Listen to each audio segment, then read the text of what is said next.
तीन दोस्त किसी काम से राजस्थान आए होते हैं और वहीं रात गुजारने के लिए एक होटल ले लेते हैं जिसका नाम होता है साउलफुल होटल। पर जैसे ही रात गुजारने के लिए वो अपने कमरे में जाते हैं तो उनके साथ अजीब अजीब सी घटनाएं होना शुरू हो जाती हैं और रात के 1 बजे तीनों दोस्त अपना बोरिया बिस्तरा लेकर भागने की सोचने लगते हैं। पर जैसे ही वो वॉचमैन के सामने से गुजरते हैं तो वॉचमैन रहस्यमय मुस्कान के साथ पूछता है, अरे आप लोग भाग क्यों रहे हैं? तो अभी तीनों पूरी घटनाओं को बताते हैं कि मेरे साथ ऐसे ऐसे हो रहा है। तो वो वॉचमैन कहता है, तो डरने वाली क्या बात है? जब आप लोग आए थे तभी आपकी गाड़ी के ऊपर ही 2-4 आत्माएं बैठी हुई थी। ये होटल बना कब्रिस्तान के ऊपर है और ये एक भूतिया होटल है।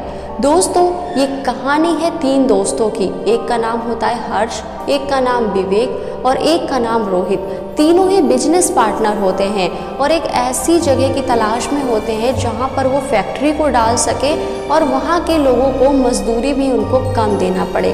तो उनको ऐसा पता चलता है कि राजस्थान में एक गांव है, वहां पर मजदूरी काफ़ी सस्ती है और तीनों दोस्तों के दिमाग में आता है कि चलो वहीं चलकर विजिट किया जाए और अपने काम को शुरू किया जाए। पर जैसे ही वो वहाँ पहुँचते हैं तो सोचते हैं कि अब हम लोग रहेंगे कहाँ।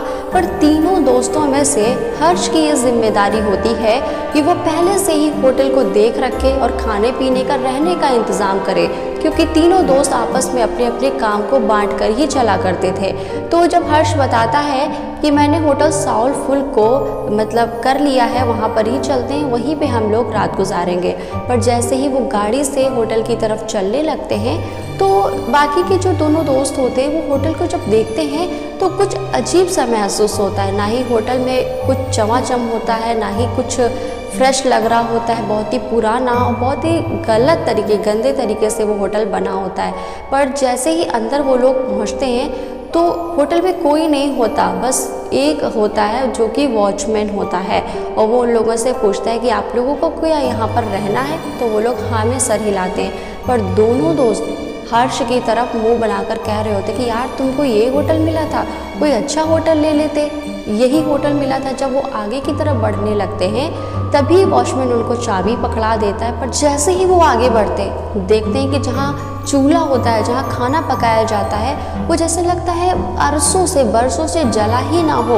उनको बहुत सारी चीज़ें पहले ही शुरुआत में ही बहुत अजीब सी लगने लगती हैं और खाना जहाँ बैठकर खाया जाता था उसके नाम पर एक हॉल जैसा था जहाँ पर कुछ कुर्सियाँ और कुछ टेबल पड़े हुए थे। तो वो लोग सब इग्नोर करते हैं, कहते हैं अरे हमको तो काम से मतलब है, अपना काम करेंगे और वापस अपने घर चलेंगे। जैसे ही वो लोग रूम में पहुँचते हैं तो देखते हैं कि वहाँ पर पानी वानी की कोई व्यवस्था नहीं होती है। पर खैर तीनों आराम से बैठते हैं और कुछ देर के बाद में जो विवेक होता है वो पानी का जग उठाता है और पानी लेने के लिए बाहर निकलता है। खैर अब रात हो चुकी है, पर जैसे ही वो बाहर निकलता है तो उसे पायल की छन छन की आवाज़ सुनाई देने लगती है। तो वो सोचता है कि इस होटल में किसी और ने तो चेक इन किया ही नहीं, ये पायल की आवाज़ कहाँ से आ रही है। थोड़ी दूर और आगे बढ़ता है कि इसको पायल की आवाज़ के साथ एक लड़की की डरावने तरीके से हंसने की आवाज़ें आने लगती हैं। तभी वो डर जाता है और उसके हाथ पैर ठंडे होने लगते हैं। थोड़ी दूर आगे बढ़ता ही है कि उसके पीछे से कोई हाथ रख देता है। तो वो बहुत तेज़ी से डर जाता है और अपने अंदाज में उस व्यक्ति को डांट देता है। पर जब उस व्यक्ति को देखता है वो काफ़ी बुजुर्ग होता है और चेहरे पर उसकी बहुत सारी झुर्रियाँ पड़ी हुई होती हैं और वो उससे कहता है कि आप अंदर बैठे, मैं आपको पानी लाकर देता हूँ। बहुत अलग अंदाज से बोलता है। तो विवेक सोचता है कि भाई यार तो सब कुछ अजीब है, तो ये इंसान अजीब है, क्या कह सकते हैं। थोड़ी देर में वो उसको पानी लाकर दे देता है और एक रहस्य में मुस्कान करके चला जाता है। खैर वो ध्यान नहीं देता है, विवेक पानी लेकर चला जाता है। इतने में ही जो हर्ष होता है वो बालकनी में खड़े होकर अपनी गर्लफ्रेंड से बात कर रहा होता है और होटल के ठीक सामने हाईवे का रोड बहुत ही आसानी से दिखता था। जब वो बात कर ही रहा होता है कि हाईवे पर एक ज़ोरदार तरीके से एक्सीडेंट होता है और हर्ष ये देखकर बहुत डर जाता है और उसके दिमाग में आता है कि भाई मेरे पास तो गाड़ी है 4 पहिए की, मैं उसकी मदद कर सकता हूँ। जैसे ही नीचे की तरफ भागता है तो उसको वही व्यक्ति फिर मिल जाता है जिसने उसको पानी भर के, विवेक को पानी भर के लाया था। तो वो हर्ष उससे कहता है कि उधर भाई ज़ोरदार एक्सीडेंट हुआ है और आप यहाँ मुस्कुरा क्या रहे हैं, मुझे वहाँ पर जाना चाहिए। तो जो व्यक्ति होता है वो कहता है कहाँ एक्सीडेंट हुआ है, वहाँ ऐसा कुछ नहीं हुआ है। और वो हाईवे की तरफ देखकर ही बहुत डरावने तरीके से बस मुस्कुरा रहा होता है और कहता है कि तुम ऊपर जाओ और सो आप अपने काम पर ध्यान दो। पर जैसे ही हर्ष अपने रूम में आता है और बालकनी में फिर जाकर देखता है, हाईवे बिल्कुल साफ क्लीन होता है, वहाँ पर कोई एक्सीडेंट नहीं हुआ होता है। खैर ये सारी चीज़ें जब हो रही थी तो हर्ष भी काफ़ी ज़्यादा डर जाता है। खैर सुबह तीनों को काम पर जाना होता है, तो सुबह जैसे ही होती है वो तीनों लोग अपनी कार में बैठकर उस गांव में जाने लगते हैं जहां उन्हें फैक्ट्री को डालना था। कुछ ही दूर भाई चले ही थे कि गाड़ी अपने आप ही बंद हो जाती है। गाड़ी को लॉक स्टार्ट करने के बाद में भी गाड़ी आगे बढ़ती ही नहीं है। अब कोई चारा नहीं था कि क्या करें, अलबेली जगह हैं, अनजान जगह है, किसको बुलाएं, क्या करें। तभी विवेक के दिमाग में आता है एक थॉट कि रिसेप्शनिस्ट को फ़ोन करते हैं, उससे नंबर लेते हैं किसी का, तो हो सकता है मैकेनिक यहाँ पर आ जाए। ठीक ऐसा ही होता है, मैकेनिक आता है, थोड़ी देर जांच करता है, कहता है कि गैराज लेके जानी पड़ेगी गाड़ी, यहाँ तो ये बन ही नहीं पाएगी, पूरी तरीके से ख़राब हो गई है। अभी वो लोग कहते हैं कि ठीक है तुम गाड़ी ले जाओ, पर जाते जाते हमें अपनी गाड़ी में बैठा लो और मुझे वहाँ तक ड्रॉप कर दो। तो मैकेनिक ऐसा ही करता है, पर भाई छोड़ तो दिया, अब तीनों को वहाँ से होटल साउलफुल वापस भी तो आना था, तो अब कैसे आएंगे। तो वहीं जो आने जाने वाले रास्ते में ट्रक होते हैं, बहुत सी गाड़ियाँ होती हैं, तो वो उनसे लिफ्ट मांगना शुरू कर देते हैं। एक ट्रक वहाँ पर रुकता है तो वो उनको बताते हैं कि मुझे वहाँ जाना है, होटल तक पहुँचना है, आप मुझे पहुँचा दो। और उसको लालच देते हैं कि हम आपको खाना खिला देंगे और आपकी जो पेमेंट होगी हम कर देंगे। तो ट्रक वाला कहता है चलो भाई ठीक है, पर लोकेशन बताओ कि आपको कहाँ पर छोड़ना है, मेन लोकेशन क्या है। पर जैसे ही हर्ष लोकेशन का नाम लेता है, ट्रक वाला उनको जो बताता है, तीनों लोग तुरंत परेशान हो जाते हैं। वो बताते हैं कि मुझे होटल साउलफुल जाना है। ट्रक वाला कहता है कि आप लोगों ने वहाँ कमरा लेकर ही बहुत बड़ी गलती कर दी है। वो एक कब्रिस्तान के ऊपर होटल बना है, वहाँ 100 नहीं 200 से ज़्यादा भूत रहते हैं।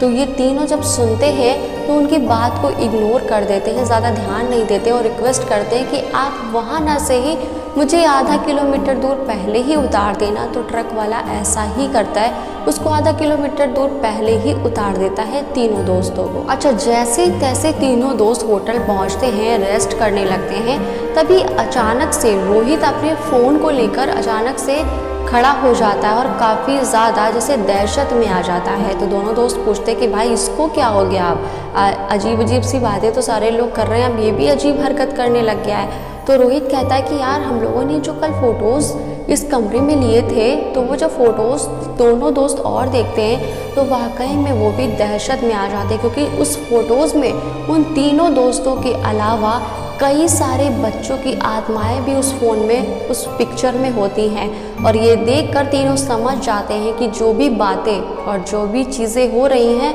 वो सिर्फ सामान्य नहीं है, वाकई में ये सारी चीज़ें हैं। और तीनों दोस्त बहुत तेज़ी से जीने की तरफ भागते हैं और बाहर की तरफ भागने लगते हैं। और वहाँ पर जो वॉचमैन होता है उनको सारी बातें बताते हैं। तो वॉचमैन कहता है तो इसमें डरने वाली क्या बात है, ये तो है ही भूतिया होटल, ये तो कब्रिस्तान के ऊपर बना हुआ है। और जब आप लोग आए थे तो आपकी गाड़ी के ऊपर ही 4-5 आत्माएं बैठी थी। और ये कहकर ज़ोर ज़ोर से हंसने लगता है। इतने में ही भागने की कोशिश करते हैं, तभी वॉचमैन कहता है भागने से कुछ नहीं होगा, देखो ऊपर बालकनी। तो जब तीनों बालकनी देखते हैं, वहीं पर वही आदमी जिसने पानी दिया था विवेक को, सफ़ेद कुर्ता पैजामा, दाढ़ी बड़ी बड़ी, तो वो आदमी की तरफ इशारा करके कहते देखो वो आदमी, इसने इसको बनाने से ही मना कर दिया था। जब ये होटल बन रहा था तो आत्माओं ने इसकी जान ले ली। और जो भी इस होटल में आता है, या तो आत्माएं चुड़ैल उसका एक्सीडेंट करा देती हैं, या तो उसको जिंदा यहाँ से जाने ही नहीं देती हैं। तभी वो लोग भागने लगते हैं और तेज। उनको वॉचमैन रोकता है कि आपकी गाड़ी ख़राब हो गई है ना। तभी तीनों दोस्त कहते हैं हाँ गाड़ी मेरी ख़राब हो गई है। कहते हैं वो अब कभी नहीं बनेगी, क्योंकि कुछ आत्माओं को, चुड़ैलों को आपकी गाड़ी बेहद पसंद आ गई है, शायद इसीलिए आप तीनों अभी तक जिंदा हो। और ये सुनने के बाद में तीनों बिल्कुल नहीं रुकने की ठानते और बहुत दूर जाकर मतलब रुक जाते हैं, भागने लगते हैं। तभी पीछे से एक आदमी उनको जाता है रोकने के लिए, कि पहले वॉचमैन से पूछता है कि ये लोग भाग क्यों रहे हैं। तो वॉचमैन पूरी बात बताता है तो वो आदमी उनके पीछे जाता है, वो भी होटल क्या ही आदमी होता है, और जाकर उनको कहता है कि भाई भागो मत, आराम से आप सुबह चले जाना। तभी जब हवाएं बहुत तेज़ चल रही होती हैं तो उस आदमी के गले में जो मफलर पड़ा होता है वो अचानक से उड़ जाता है। जब तीनों दोस्त देखते हैं कि उसके गले पर एक फंदा बना हुआ है तो वो तीनों समझ जाते हैं कि ये आदमी भी जिंदा नहीं है, ये भी एक भूत है, और बहुत तेज़ी से तीनों भागना शुरू कर देते हैं। जैसे तैसे वो होटल से काफ़ी दूर भागकर चले जाते हैं, पर पीछे जब पलट कर देखते हैं तो कई सारी आत्माएं होटल के चारों तरफ हवा में घूमती दिखाई देती हैं, और वो लोग दोबारा से होटल नहीं आने की ठानते हैं। पर इस वाक़या को तीनों दोस्त कभी नहीं भुला पाए और इस बारे में बात करने से भी डरने लगे। दोस्तों, ये कहानी आपको कैसी लगी मुझे कमेंट में ज़रूर बताएं, और साथ ही ये ज़रूर बताएं कि आप भी भूत प्रेत आत्मा पर विश्वास करते हैं, और साथ ही मेरे चैनल को सब्सक्राइब ज़रूर करें।